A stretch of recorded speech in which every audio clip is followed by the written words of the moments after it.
Very good evening people of Arunachal प्रदेश।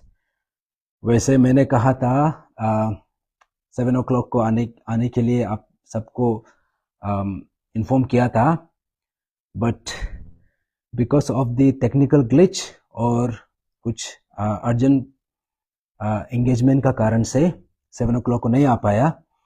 अभी समय है 10:28 PM, तो वैसे बहुत लेट हो चुका है, बट ये बात निकलना ज़रूरी था।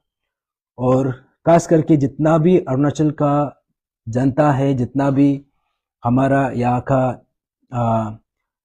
जो कंसर्न सिटीजन्स है, आज मैं इम्पोर्टेंट बात बोलने के लिए आया हूँ। और ये टॉपिक जो है बहुत समय से मैं सोच रहा था ये टॉपिक में बात करूँ, लेकिन अभी तक मैं ऑब्जर्व कर रहा था कि इसमें एग्जैक्टली चल क्या रहा है। और ये सियांग रिवर डैम का जो क्राइसिस है, या फिर यहाँ पे जो डैम बनने का जो एक प्रपोजल है, इसमें क्या क्या सिचुएशन, क्या क्या चैलेंजेस आ रहा है, और इसमें जो वहाँ का सियांग बेल्ट का जो इनहेबिटेंट्स है, वहाँ का सिटीजन्स, जो बस्ती का रहने वाला लोग का, या फिर उसी एरियाज का जितना भी वहाँ का जो इनहेबिटेंट्स है, उन लोगों का क्या कंसर्न है। और अभी अरुणाचल गवर्नमेंट ये पर्टिकुलर प्रोजेक्ट को लेके वो लोग का जो अप्रोच है, इसको लेके थोड़ा बात करना था।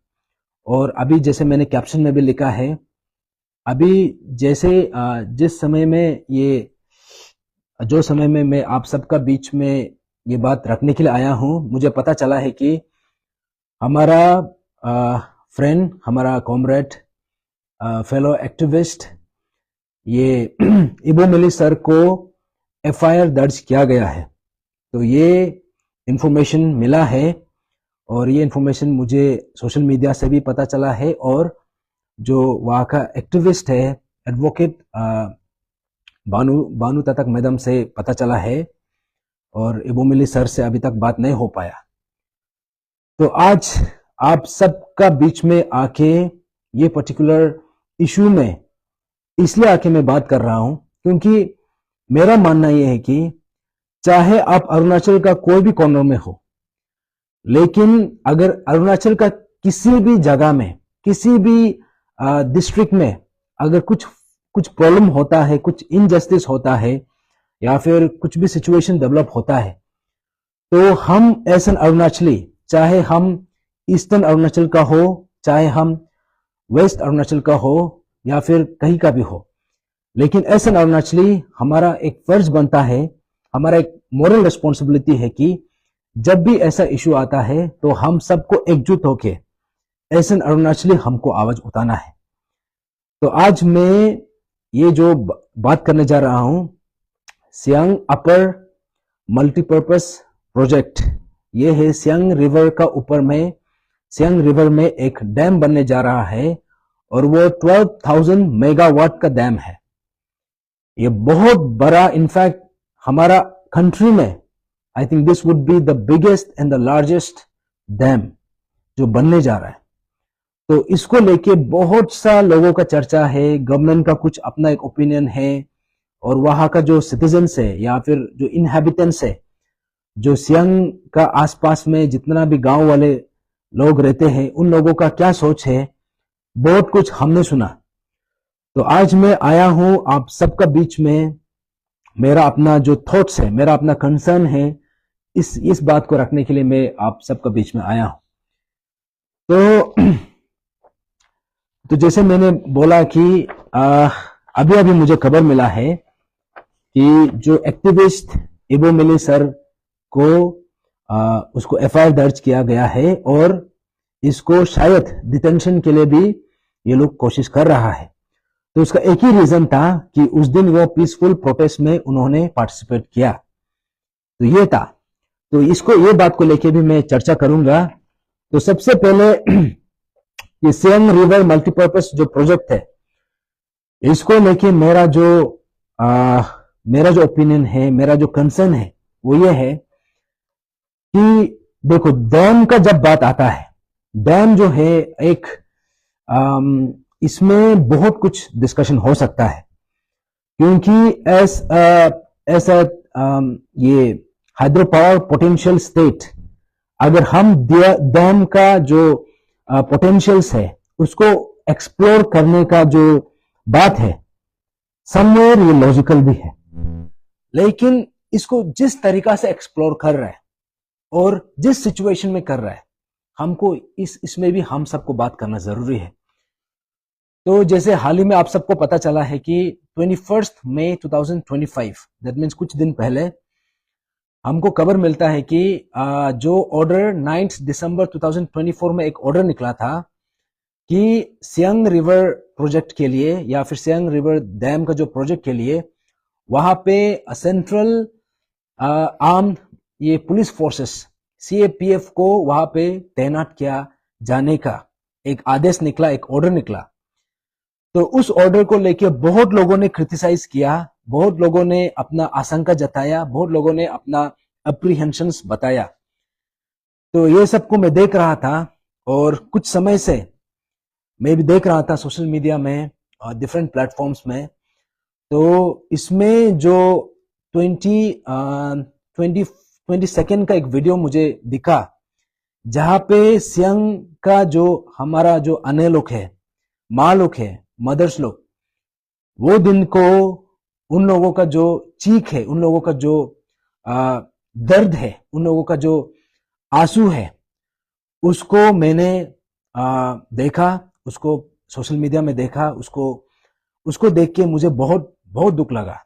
और मैं ये मानता हूं कि अरुणाचल में अगर कॉन्शियंस, अगर ऐसा कोई सिटीजन है, अगर हमारा अरुणाचल में अगर हमारा पास कॉन्शियंस है, तो वो वीडियो, वो जो नजारा, वो जो एक क्लिप था जहां पे हमने सियांग का जो माता पिता लोग है, खास करके माता लोग, उन लोगों का अगर आंसू, उन लोगों का रोना अगर आपने सुना है, तो आप सब तक ये बात क्लियरली पहुंच गया होगा कि ये जो मैटर है ये नॉर्मल इशू नहीं है, ये बहुत सीरियस मैटर है। और जो प्रोजेक्ट इतना बड़ा स्केल का है, 12,000 मेगावाट, शायद इतना बड़ा स्केल का अभी तक पूरा इंडिया में नहीं बना है। तो this is going to be the biggest scale का जो डैम बनने जा रहा है। और जिस हिसाब से इसको प्रोटेस्ट कर रहा था हमारा वहां का जो सियांग का माँ लोग है, और जिस हिसाब से उन लोगों का आंसू को हमने महसूस किया, उन लोगों का दर्द को महसूस किया, बहुत दिल में लगा है। तो यहाँ में बहुत लोग होगा कि ये लड़का हर जगह बात करता है, कभी एपीसीएस को लेकर बात करता है, कभी कोई पीआरसी को लेकर बात करता है।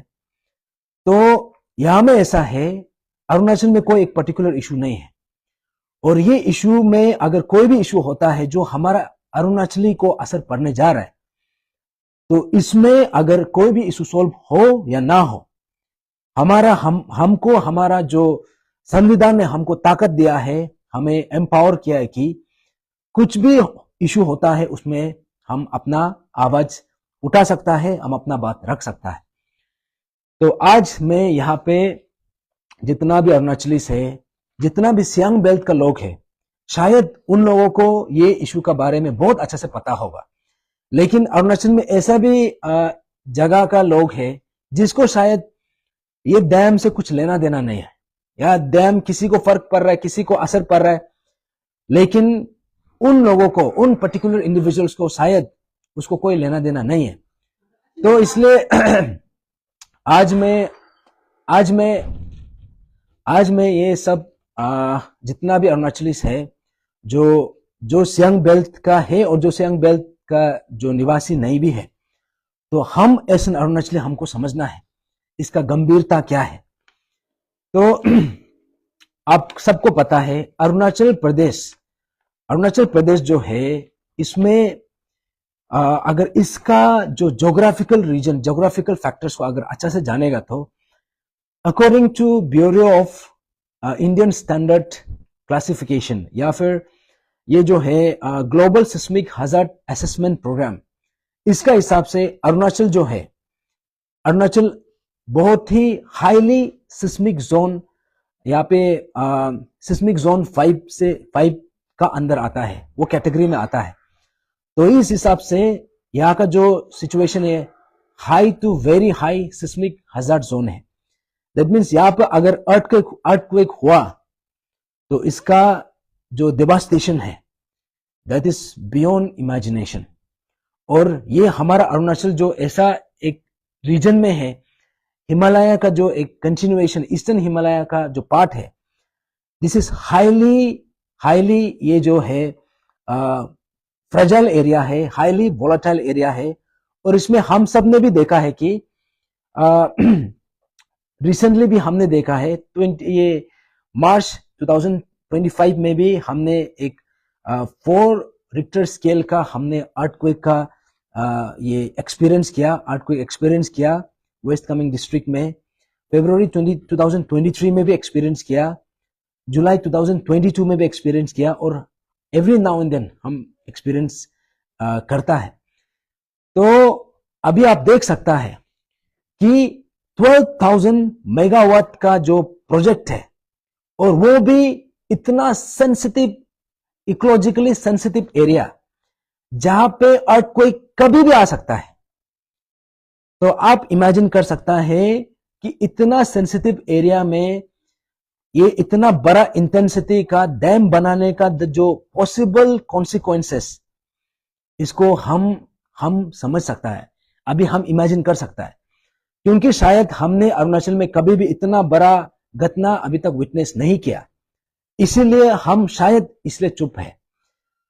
लेकिन हमने देखा है उत्तराखंड में जब एक डैम का जब घटना हुआ, डैम दुर्घटना हुआ, जब वहां पे डैम फटने का कारण से ऑलमोस्ट उसमें मोर देन 100 लाइव्स गया है और थाउजेंड्स जो है उन लोगों को डिस्प्लेस किया गया। तो ये बहुत बड़ा एक कंसर्न है। और इसका अलावा जो सियांग जगह में जो रहता है या फिर कहीं में भी इंडिया में, ये जो डैम का जो सिलसिला है ये पहला एक इंस्टेंस नहीं है। इंडिया में बहुत जगह में डैम बना है और बहुत जगह में प्रोटेस्ट भी हुआ है। इसका बहुत बड़ा रीजन है। तो इसका रीजन बहुत चीज है, जैसे कि इसमें सबसे बड़ा जो रीजन है, सबसे बड़ा जो कंसर्न है, वो जो है डिस्प्लेसमेंट एंड द रिहेबिलिटेशन। ये जो सबसे बड़ा कंसर्न है डैम का, जहां में भी डैम बनता है यही कंसर्न होता है। अभी देखिए इंडिया में जब से 1947 से लेके 2000 तक, इतना साल में ऑलमोस्ट 60 मिलियन लोगों को डिस्प्लेस किया गया है, उन लोगों को बेघर किया गया है। दैट मीन 60 मिलियन जो है 6 करोड़ लोग, 6 करोड़ लोगों को ये डैम का वजह से उन लोगों को अपना जगह से उसको डिस्प्लेस किया गया है। और इसमें जितना भी डिस्प्लेस हुआ है उसमें 90% ऑफ द पॉपुलेशन जो है ये ट्राइबल्स है। और ट्राइबल्स लोग इसलिए डिस्प्लेस हुआ है क्योंकि ये जो डैम बनता है ये ज्यादातर पहाड़ एरिया में बनता है, और पहाड़ एरिया में कौन लोग रहता है? हमारा ट्राइबल्स लोग रहता है। और Arunachal Pradesh as a state is a tribal state, यहाँ पे शेड्यूल ट्राइब का पॉपुलेशन है।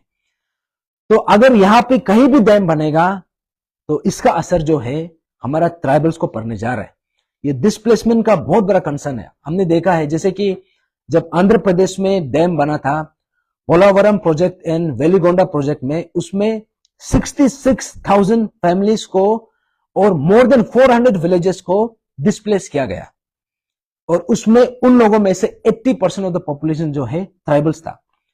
और मध्य प्रदेश में आप सबने सुना भी होगा ये सरदार सरोवर डैम, जिसको लेके बहुत लंबा मूवमेंट भी चला था एंटी डैम अगेंस्ट में, उसमें 3,20,000 लोगों को डिस्प्लेस किया गया। और ये चौंकाने वाला बात यह है कि जिन लोगों को भी डिस्प्लेस किया है अभी तक उन लोगों को रिहेबिलिटेट किया ही नहीं है, उन लोगों को अभी तक कंपेंसेशन सही तरीका से दिया ही नहीं है।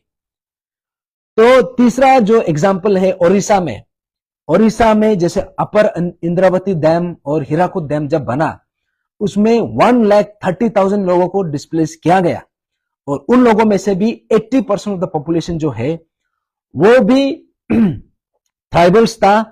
और जितना भी डिस्प्लेस हुआ है उन लोगों को अभी तक रीसेटलमेंट किया नहीं है, उन लोगों को अभी तक रिहेबिलिटेशन सही तरीका से दिया नहीं है। और राजस्थान में जब एक डैम बना, परवन डैम प्रोजेक्ट, इसमें 3000 फैमिलीज को डायरेक्ट डिस्प्लेस कर दिया और उसमें से 85% पॉपुलेशन जो है वो भी फिर ट्राइबल्स था। और वो जितना भी डिस्प्लेस हुआ है उन लोगों को भी इतना साल हो गया, अभी तक रिहेबिलिटेशन या फिर उन लोगों को कंपेंसेशन अभी तक दिया नहीं। तो ये है कुछ कुछ एग्जांपल्स। और अभी मैं ये बात मैं बताने जा रहा हूं कि जब डैम बनता है, डिस्प्लेसमेंट का कारण, डिस्प्लेसमेंट के अलावा और भी कॉन्सिक्वेंसेस है।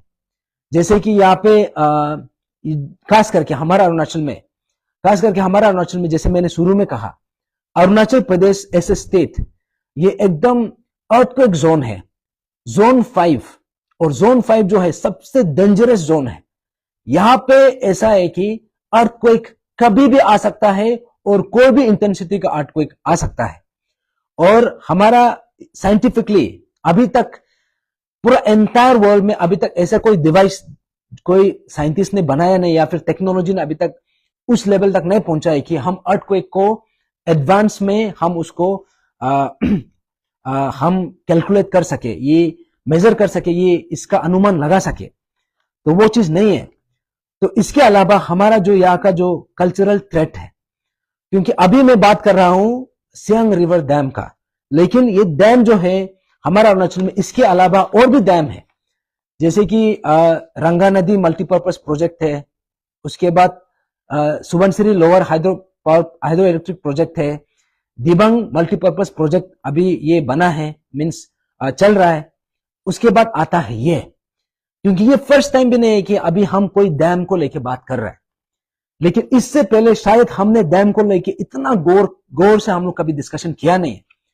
और हमारा यहाँ पे ऐसा है कि अरुणाचल में बहुत साल से almost more than 100 MOU sign हो चुका है, लेकिन डैम को या तो कभी शुरू हुआ नहीं है या फिर उसको सही तरीका से बनाया नहीं है। तो कभी कभी ऐसा हो जाता है कि MOU साइन करके वो कंटिन्यू किया नहीं है। तो ऐसा बहुत कंसर्न है। तो आज ये जो सियांग अपर मल्टीपर्पज प्रोजेक्ट का जो बात है, इसमें हम लोगों को एज ए होल इसका क्या क्या कॉन्सिक्वेंसेस है, ये सिर्फ सियांग बेल्ट में जो लोग रह रहे हैं उन लोगों का सिर्फ मैटर नहीं है, ये हर अरुणाचली का मैटर है। चाहे आप सियांग बेल्ट का हो, चाहे आप दूसरा डिस्ट्रिक्ट का हो, चाहे दूसरा पार्ट ऑफ अरुणाचल का हो, लेकिन एज एन अरुणाचली, हर अरुणाचली का ये मैटर है, हर अरुणाचली का इशू है। तो जब ये डैम बनता है, इसमें यह भी होता है कि जो कल्चरल थ्रेट, जैसे कि यहां पे ऐसा है, डिस्प्लेसमेंट जब हो जाता है, फॉर एग्जांपल जब सियांग में जब बनेगा, तो वहां में अभी एक यहां पे मैं एक डाटा बता देता हूं। ये सियांग रिवर जो सियांग अपर मल्टीपर्पज प्रोजेक्ट जो बनने जा रहा है, इसमें अप्रोक्सीमेटली 31 विलेजेस असर पड़ने जा रहा है। वो अप्रोक्सीमेट, उससे ज्यादा होगा। तो इसमें से मैं कुछ कुछ नाम, आप लोग शायद किसी किसी को पता होगा, किसी किसी को नहीं पता होगा। इसमें जैसे कि बस्ती का नाम है बेगिंग, परोंग, दिते दिमे, सितंग, रिगा, रियू, पंकंग, गकू, कोमकर, जेंगिंग, करको, सिमोंग, गोसंग, हलेंग, गते, मोइंग, रामसिंग, पुगिंग, लिकोर, पालिंग, बोमदो, जनबो, पांगो, मिगिंग, मोसिंग, अमगिंग, सिंगिंग, जिदो, निंगिंग, मोंगे और तुतिंग। अभी आप सोच सकता है, ये जो मैं कुछ विलेजेस का नाम लिया हूं, ये जो है डायरेक्टली जो असर पड़ने जा रहा है, लेकिन डैम बनने के बाद क्या क्या कॉन्सिक्वेंसेस होगा, कौन कौन सा ये जो कितना ज्यादा विलेजेस को असर पड़ने जा रहा है। और उसमें ऐसा भी है कि यहाँ पे ऑलमोस्ट अराउंड कितना, अप्रोक्सीमेटली अराउंड इसमें 1,20,000 लोगों को असर पड़ने जा रहा है, इसका कॉन्सिक्वेंसेस है। तो जब हम बात करता है, जब हम डैम का बात करता है, जैसे हम सरकार का भी स्पोक्स पर्सन को सुना, और जो प्रो डैम है, जो जिसको लगता है कि डैम बनना चाहिए, जब उसका बात करता है, तो हमको हाइड्रो इलेक्ट्रिक जो प्रोजेक्ट है उसका जो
am I audible? Am I audible? मेरा आवाज आ रहा है? हेलो? हाँ हाँ, अभी अभी आ रहा है आवाज? हेलो? हेलो, मेरा आवाज आ रहा है? Am I audible? मेरा आवाज आ रहा है आप तक? बहुत लोग लिख रहे हैं कि आवाज नहीं आ रहा है। हेलो? आवाज आ रहा है? Am I audible? हेलो? मेरा आवाज आप तक पहुंच रहा है? हेलो? हेलो हेलो, आवाज आ रहा है? अभी आवाज आ रहा है? मेरा आवाज आप सब तक पहुंच रहा है? आ, जितना भी यहाँ पे लाइव में आया है काइंडली आप बता दीजिए। अगर आवाज नहीं आ रहा है तो वो भी बता दीजिए। I hope I am audible. Okay okay, ठीक है। तो मैं शुरू में मैंने जैसे कहा कि यहाँ पे इंडिया में जितना भी प्रोजेक्ट्स बना है, खास करके डैम, ये डैम में जितना भी यहाँ में डिस्प्लेस हुआ है, और सबसे ज्यादा डिस्प्लेस उन लोगों को हुआ है जो ट्राइबल सोसाइटी से जो बिलोंग करता है। जो उन जितना भी डिस्प्लेस हुआ है उन लोगों को अभी तक सही तरीका से रिहेबिलिटेट नहीं किया है। तो आप इमेजिन कर सकते हैं, यहाँ में मैंने नाम गिना 31 विलेजेस का, शायद इससे भी ज्यादा है। ये तो मैं अप्रोक्सीमेट बता रहा हूँ जो डायरेक्ट असर पड़ने जा रहा है, जो डाउन स्ट्रीम में है। तो और भी है जो बस्ती जो असर पड़ने जा रहा है। तो अभी आप इमेजिन करो, जितना भी दर्शक है जो देख रहा है, अभी आप इमेजिन करो आप लोग उसी बस्ती का है जो मैंने नाम गिना, और जो अभी जो सियांग बेल्ट का आसपास में रहता है, वो बस्ती का लोग को अभी डिस्प्लेस कर देगा। सबसे पहले आप लोग जाएगा किधर? क्योंकि यहाँ में ऐसा है कि हम सपोज हमको जो भी सपोज हमको 1 करोड़ का कंपेंसेशन मिला फॉर एग्जाम्पल, लेकिन वो 1 करोड़ से मैं मेरा बस्ती तो चला गया, मेरा जमीन चला गया। अभी मैं दूसरा जगह जाना भी चाहूँ, वहां में क्या वो अमाउंट से मैं वहां पे जमीन खरीदूं या फिर घर बनाऊं? ये एक डायलेमा है। क्योंकि डिस्प्लेसमेंट का और रिहेबिलिटेशन का बहुत बड़ा कंसर्न है। और हमको लगता है अभी जो सियांग बेल्ट में जो आवाज उतरा है, ये रिहेबिलिटेशन और डिस्प्लेसमेंट को लेके सबसे बड़ा कंसर्न है। तो यहाँ में ज्योग्राफिकल या फिर इकोलॉजिकल जो पर्सपेक्टिव है वो भी है, लेकिन सबसे बड़ा जो कंसर्न है, आप इमेजिन कर सकता है 1,20,000 जो लोगों को असर पड़ने जा रहा है, ये सियांग बेल्ट का जो सियांग रिवर का जो डैम जो बनने जा रहा है इससे। तो यहाँ पे जितना भी दर्शक देख रहा है मैं आप सबसे ये सिंपल से सवाल पूछता हूँ, अगर यही डैम आपका बस्ती में बनता है तो आपका क्या आपका आपका रिस्पॉन्स कैसे रहेगा? क्योंकि हम वहां पे नहीं है और शायद हम वो चीज को समझ भी नहीं पा रहे हैं, लेकिन वहां पे जो लोग रह रहा है और जो लोग वहां पे आवाज उतार रहे हैं, जिसका जो प्रोटेस्ट कर रहा है, अभी उन लोगों का जो सोच है, उन लोगों का जो कंसर्न है, अभी उसको हमको समझना जरूरी है। तो वहां का सबसे बड़ा कंसर्न ये जो है डिस्प्लेसमेंट और रिहेबिलिटेशन, ये सबसे बड़ा कंसर्न है। और उसके अलावा जैसे मैंने कहा कि अरुणाचल प्रदेश जो है ये जो है एकदम सिस्मिकली सबसे एक्टिव जोन में है। दैट मीन्स अगर यहाँ पे अर्थक्वेक आया, गलती से भी अर्थक्वेक आया और 12,000 मेगावाट का डैम अगर फटा, तो आप इमेजिन कर सकते हैं डाउन स्ट्रीम में जितना भी पॉपुलेशन है सबको वाइप आउट कर देगा। इनफैक्ट असम तक भी नहीं बचेगा। तो आप लोग अंदाजा लगा सकता है इसमें डेवास्टेशन कितना एक्सटेंट तक होने जा रहा है। तो ये है। और इसके अलावा यहाँ पे जैसे जो डिस्प्लेस हो जाता है, जैसे कि वहाँ का जो सियांग बेल्ट का जो लोग है, अगर उसको दूसरा जगह में वो शिफ्ट करेगा, क्योंकि हमारे यहाँ पे ऐसा है कि हम लोग बहुत क्लोज निट सोसाइटी है और यहाँ पे सब अपना एंसेस्ट्रल जगह को लेके, अपना जो ये जो कल्चरल आइडेंटिटी को लेके बहुत कॉन्शियस है। तो अभी वो लोग जाके अभी वो लोग कहाँ पे अपना कल्चरल आइडेंटिटी को आइडेंटिफाई कर पाएगा? तो this is a very big challenge. तो ये था। और इसके अलावा भी यहाँ पे और भी एनवायरमेंटल कंसर्न्स भी है, क्योंकि जब भी डैम बनता है सबसे पहले यहाँ पे जो एनवायरमेंटल असेसमेंट जो सर्टिफिकेशन होना है, इसका वजह से क्या होगा, अगर सिस्मिकली एक्टिव जोन में इतना बड़ा इंटेंसिटी का इतना बड़ा ये का जो प्रोजेक्ट, अगर इतना बड़ा जो मेगावाट का जो प्रोजेक्ट बनने जा रहा है, अगर उसमें ग्रीन क्लियरेंस मिलता है तो इसमें भी बहुत बड़ा एक सवाल उठता है। तो यहाँ पे ऐसा है। तो ये जो कंसर्न है यहाँ पे सिर्फ सियांग बेल्ट को लेके हम लिमिट नहीं कर सकता है। तो इसके अलावा भी हम यहाँ पे जो जैसे मैंने कहा कि जो कल्चरल आइडेंटिटी का जो प्रॉब्लम है, कल्चरल आइडेंटिटी का जो है यहाँ पे ऐसा भी पॉसिबिलिटी है कि जो रेफ्यूजी क्राइसिस है शायद हमको यहाँ में देखने को मिल सकता है। क्योंकि चकमा हजोंग का जो इश्यू था, चकमा हजोंग सबसे पहले वो चिटागोंग हिल ट्रैक का रहने वाला बांग्लादेश में था, वो लोग वहां से क्यों शिफ्ट हुआ? सबसे पहले वो लोग भी उसी जगह का जो लोग था, उन लोगों को वहां से डिस्प्लेस किया गया था। तब जाके उन लोगों ने दूसरा जगह में सेटल किया और वहां से आज हमारा अरुणाचल में रेफ्यूजी बन के बैठा है। तो ये भी एक पॉसिबल कॉन्सिक्वेंसेस है। तो रेफ्यूजी हम अपना ही स्टेट में हम कुछ लोग रेफ्यूजी बनने का भी यहाँ पे पॉसिबिलिटी है, क्योंकि रिहेबिलिटेशन का प्रॉब्लम तो होता ही है। तो इसके अलावा जो हमारा यहाँ का जो कंसर्न है, क्योंकि उस दिन जब मैंने ये वीडियो देखा, जब वहाँ पे बहुत लोग प्रोटेस्ट कर रहा है, पीसफुली प्रोटेस्ट कर रहा है, और जिस हिसाब से सेंट्रल आर्म्ड पुलिस फोर्सेस को यहाँ पे डिप्लॉय किया जा रहा है, और वो भी विद ऑल द इंस्ट्रूमेंट, वहाँ पे जो प्री फिजिबिलिटी रिपोर्ट जो बनाने के लिए जो भी उसके इंस्ट्रूमेंट को लेके वहाँ पे वो लोग जो बनाने का उसको रिपोर्ट को करने के लिए, उसको बनाने के लिए जो कोशिश किया है, तो वो भी चोरी चुपके अगेंस्ट द पब्लिक कंसेंट, ये अपने आप में एक बहुत बड़ा सवाल खड़ा करता है। क्योंकि यहाँ पे अरुणाचल में जो ये सियांग बेल्ट को लेके जो एक इशू चल रहा था, सियांग स्पेशली सियांग का जो डैम है, इसमें ऐसा भी था कि गुवाहाटी हाई कोर्ट से भी 2022 में वहाँ से भी ऑर्डर आया था कि यहाँ पे जो उससे पहले जो प्रपोज जो प्रोजेक्ट्स था उन लोगों को भी कैंसिल कर दिया था। और यहाँ पे ऐसा था कि जो भी यहाँ पे आएगा, जो भी प्रोजेक्ट बनेगा, जो भी बनेगा, ये with proper consultation with the people वहाँ पे जो भी रहता है। अभी जैसे कि बहुत लोग का बोलना है कि हमारा अरुणाचल जब हाइड्रो इलेक्ट्रिक प्रोजेक्ट का पोटेंशियल है तो हम उसको क्यों यूज ना करें, और यहाँ से जो रेवेन्यू जनरेशन होगा ये हमारे स्टेट के लिए भी अच्छा है, बहुत लोग का बोलना है। तो अभी इसमें ऐसा है कि, और यहाँ पे और एक बात भी ये था कि चाइना में एक बहुत बड़ा प्रोजेक्ट बन रहा है, 60,000 मेगावाट प्रोजेक्ट, और उसको काउंटर करने के लिए हम यहाँ पे 12,000 मेगावाट का प्रोजेक्ट बना रहा है। अभी आप सोच के देखो कि अगर वहां पे अगर चाइना को काउंटर करना है 60,000 मेगावाट का प्रोजेक्ट को डैम को काउंटर करना है, तो हमको अगर डैम बनाना है तो उससे कहीं गुना ज्यादा बनाना पड़ेगा, क्योंकि 12,000 मेगावाट से तो हम काउंटर उससे तो नहीं हो पा रहा है।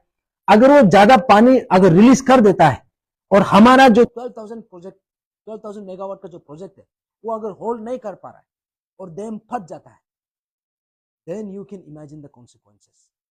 और यहाँ पे जो जो डैम बन रहा है चाइना में, जो बन रहा है, उसको भी हम लोग डिनाई नहीं कर रहे हैं, वो एक इंटरनेशनल एक कंसर्न भी है। लेकिन यहाँ पे ऐसा है कि डैम को 100% बंद करना है, ये करना है, ऐसा भी नहीं है, क्योंकि अरुणाचल में और भी जगह है जहाँ पे डैम बन रहा है, जगह जगह में अलग अलग डिस्ट्रिक्ट में बन रहा है। लेकिन जहां में भी बन रहा है, मैक्सिमम में जितना भी बन रहा है, यहाँ पे with proper consultation, with proper deliberation, उसके साथ बन रहा है। अगर इनफैक्ट यहाँ पे पेमा खंडू सर का भी बोलना था, सरकार का भी बोलना था कि जो भी बनेगा सबसे सलाह मशवरा करके, सबसे कंसल्टेशन के बाद तब बनाने का ऐसा बातचीत निकला है।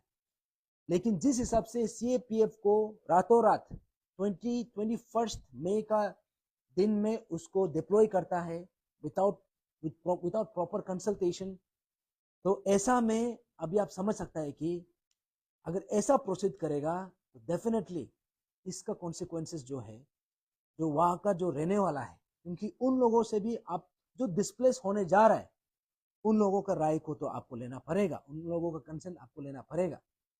तो आज जिस हिसाब से हमने जो विटनेस किया है पिछले कुछ दिन से, और जहाँ पे डैम का जो सिलसिला है, इसको देख के हमको बहुत तकलीफ लगा है, क्योंकि हमको कंसर्न हुआ है कि अगर डैम को इस तरीका से जोर जबरदस्ती करेगा, अगर जोर जबरदस्ती करेगा तो इसका कॉन्सिक्वेंसेस जो है हमारा अरुणाचली को आगे जाके भी बहुत भुगतना पड़ेगा।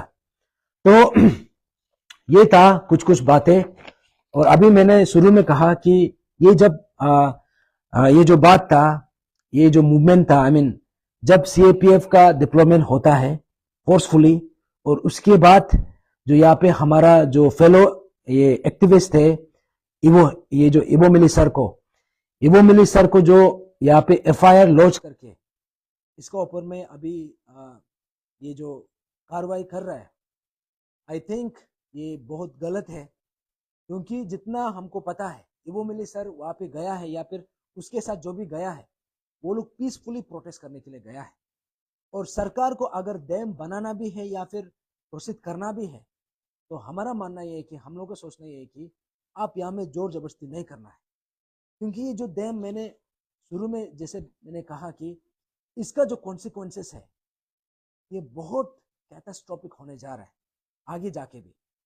क्योंकि जो हमारा स्टेट है, जैसे मैं रिपीटेडली मैं बोल रहा हूँ कि सिस्मिकली बहुत एक्टिव जोन है, और यहाँ पे अर्थक्वेक अगर आएगा तो एंड अर्थक्वेक आने का, अर्थक्वेक का रेड जोन है, तो अगर अर्थक्वेक आएगा और डैम फट गया तो इसका जो कॉन्सिक्वेंसेस है, जितना भी डाउन स्ट्रीम में जितना भी लोग है, सबको वाइप आउट कर देगा। और वहाँ पे जो डिस्प्लेसमेंट का जो कंसर्न है, और जो सियांग का जितना भी अन्य लोग है, अन्य लोग का जो उस दिन का जो दर्द मैंने सुना है, उस दिन का जो पेन मैंने महसूस किया है, तो अभी भी उन लोगों का धरना अभी भी जारी है। इनडेफिनेट धरना उन लोगों ने डिक्लेयर किया है। ये सियांग इंडिजिनियस फार्मर्स फोरम और जितना भी बस्ती है उन लोगों की तरफ से ये प्री फिजिबिलिटी रिपोर्ट का जो जो कार्रवाई है, उसका अगेंस्ट में प्रोटेस्ट करके, तो सरकार से मेरा भी एक अपील होगा कि आपको जो भी करना है, जैसे भी करना है, आप विदाउट कंसेंट ऐसे जोर जबरदस्ती मत कीजिए। और जो यहाँ में पीसफुली प्रोटेस्ट कर रहा है, जैसे इबो मिली सर, इसको आप यहाँ पे इसको एफआईआर दर्ज करके इसका ऊपर में जो केस जो लगाया है, जो केस इसका ऊपर में इंक्वायरी शुरू किया है, शायद इसको डिटेंशन करने का भी यहाँ पे कॉन्स्पिरेसी चल रहा है। ये बहुत गलत है, क्योंकि इबो मिली सर यहाँ पे अपना बेनिफिट के लिए बोला नहीं है, और वहाँ पे वो बोला है तो वहाँ का जो कंसर्न सिटीजन है, इंडिजिनियस वहाँ का जो इनहेबिटेंट्स है, उन लोगों का कंसर्न, उन लोगों का इंटरेस्ट के लिए बोला है, और अरुणाचली एज अ होल। और हम जितना भी अरुणाचली से जो मुझे सुन रहा है और जिन्होंने ये मुद्दा को बहुत समय से देखा है, सिंपल सा बात है, अगर ये चीज आपका साथ होता तो आप ऐसा सिचुएशन में आप क्या करेगा? क्योंकि ऐसा है, जैसे मैं अंतिम जाते जाते मैं एक आप सबको मैं एक बात बोल के जाना चाहूँगा। एक कहानी है कि जंगल में जब आग लगता है तो जितना भी जानवर है इधर उधर करके सब भाग रहा होता है। तो उस समय में एक छोटा सा हमिंग बर्ड वो जो है वो आग को बुझाने का कोशिश करता है। तो शुरू में सब उसको कोई ध्यान नहीं दिया, तो बाद में समझ में आया कि अगर ये आग को हम मिलके ना बुझाए तो जितना भी जंगल जंगल का जितना जितना भी हमारे रिसोर्सेस है वो जल के राख हो जाएगा। और ऐसा में हम अभी जितना भी भाग रहा है, हम कल को जाके हम भी उसी आग में हम भी खत्म हो जाएगा। तो जब हमिंग बर्ड ने ये इनिशिएटिव उठाया, तब जाके जंगल का जितना भी जानवर है उन लोगों को प्रेरणा मिला, उन लोगों को इंस्पिरेशन मिला कि हमको ये आग को मिलके बुझाना है। तब जाके उन्होंने कदम उठाया और आग को मिलके बुझाया। तो आज अरुणाचल में जो चल रहा है, खास करके जो सियांग बेल्ट को लेके, सियांग बेल्ट में जो भी डैम का जो कंसर्न है, सियांग बेल्ट में जो अभी जो प्रॉब्लम चल रहा है, ये प्रॉब्लम जो है सिर्फ सियांग तक लिमिटेड नहीं है। ये जो है कल को अभी एंटायर अरुणाचल में भी इसमें असर पड़ेगा। तो हम as an Arunachali, as a responsible Arunachali, अगर कहीं भी कुछ प्रॉब्लम होता है, क्योंकि आग जंगल का कोई भी कॉर्नर में लगे, उसको हम सबको मिलकर उसको बुझाना है। क्योंकि वही आग जो अगर आज नहीं बुझाएगा, वो कल को वही आग हमारा घर में भी पहुंचने जा रहा है। तो इसलिए आप जितना भी सुन रहे हैं, जितना भी लाइव में आज ज्वाइन किया है, और मैं माफ़ी चाहूँगा, मेरा टेक्निकल ग्लिचेस बहुत ज़्यादा हो रहा है, जिसका कारण से शुरू में भी मैंने कहा कि 7 o'clock को आना था, लेकिन 10:30 को आना पड़ा और अभी काफ़ी समय हो गया है। तो जितना भी अरुणाचली से जितना भी जनता है, आप जिन्होंने भी मेरा बात सुना है, जहाँ में भी हम आवाज़ उठा सकता है हम अपना बात को बुलंद रखना है। तो यहाँ पे आज सियांग का लोग वहाँ पे रो रहा है, वहाँ पे चिल्ला रहा है, वहाँ पे अपना हक के लिए मांग कर रहा है। तो ऐसे अरुणाचली हम सबको उसका साथ देना है, क्योंकि उसमें जो प्रॉब्लम हो रहा है, वहाँ पे जो प्रॉब्लम चल रहा है, वो प्रॉब्लम कल आगे जाके हमारा इधर भी आएगा। तो ये सिर्फ हमारा जो अरुणाचली का सॉरी सियांग बेल्ट का कंसर्न सिर्फ नहीं है, वी एस एन अरुणाचल, जितना भी अरुणाचली है, हम सबका कंसर्न है। तो मेरा सॉलिडारिटी सियांग बेल्ट का जितना भी रहने वाला है, मेरा सॉलिडारिटी आप सबका साथ है। और सियांग इंडिजिनियस फार्मर्स फोरम और सियांग बेल्ट का जो विलेजेस है, जो डैम का अगेंस्ट में जो भी प्रोटेस्ट कर रहा है, जो बस्ती में अपना आवाज़ को बुलंद रख रहा है, मैं आप सबसे मेरा बात सीधा बोलना चाहूँगा कि मेरा आवाज़ और मेरा स्टैंड आप सबका साथ है। और यहाँ पे सरकार जो भी कर रहा है, जो भी कदम उठा रहा है, आप वहाँ का जो कंसर्न जो इनहेबिटेंट्स है, सियांग बेल्ट का जो बस्ती लोग है, उन लोगों का बिना कंसर्न का सरकार काइंडली आप प्रोसीड मत कीजिए।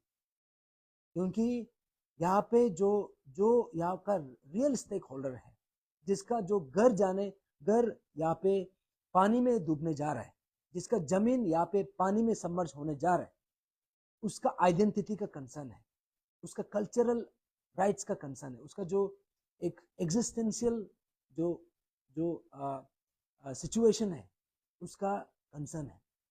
तो इसलिए जितना भी अरुणाचली से आप सबसे मैं दरख्वास्त करता हूँ, जब भी कुछ प्रॉब्लम होता है, जब भी कुछ गलत होता है, हम सबको मिलके एकजुट होके हमको आवाज़ बुलंद करना है। तो मैं भले ही मैं सियांग बेल्ट में नहीं हूँ, मैं फ़िलहाल अभी दूसरा दूसरा डिस्ट्रिक्ट में हूँ, लेकिन मेरा जो सॉलिडारिटी है, मेरा जो आवाज़ है, आ, मेरा जो स्टैंड है, सियांग बेल्ट के लोग के साथ है। तो इतना बोल के मैं अपना बात यहाँ पे ख़त्म करना चाहूँगा। थैंक यू सो मच और सबको गुड नाइट।